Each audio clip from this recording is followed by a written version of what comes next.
dance group lang, hindi na siya work lang. Parang magkakapatid na kapag may problema yung isa't isa, madidependehan mo yung kasama ko.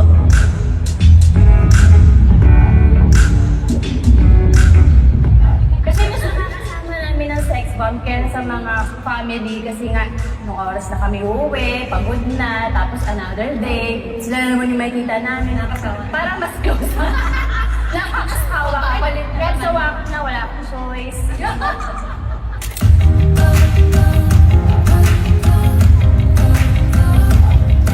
Nung nag-join kasi ako, nasa 30 plus na kami.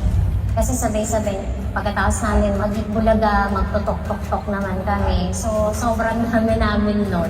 May show pa kami sa Zirco, tapos may daisy pa kami lahat. Since ang pinakabunso, ang pakiramdam kasi since everyday nag-work kami, yung laging looking forward kami mga ate ka na just in case na may support system talaga kasi doon. Actually, sa amin, lahat kami magkakasundo. Kaya lang, nahahati kami sa grupo.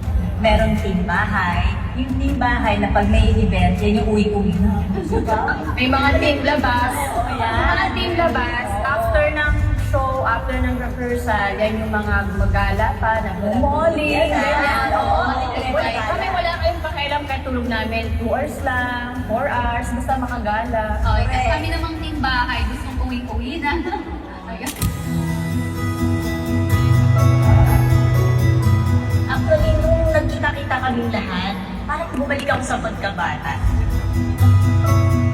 Siguro po masasabi ko po na mas malalim na kasi mga matured na.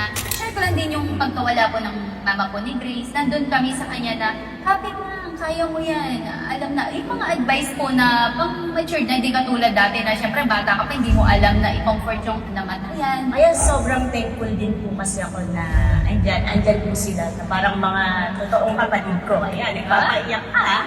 Ayun, na nagkaroon ako ng maraming kapatid at kapamilya na nagmamahal sa akin.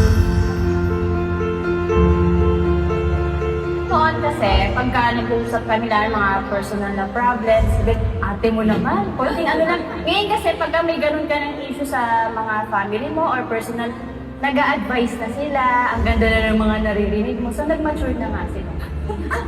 Yun yung malaking pinagbago din.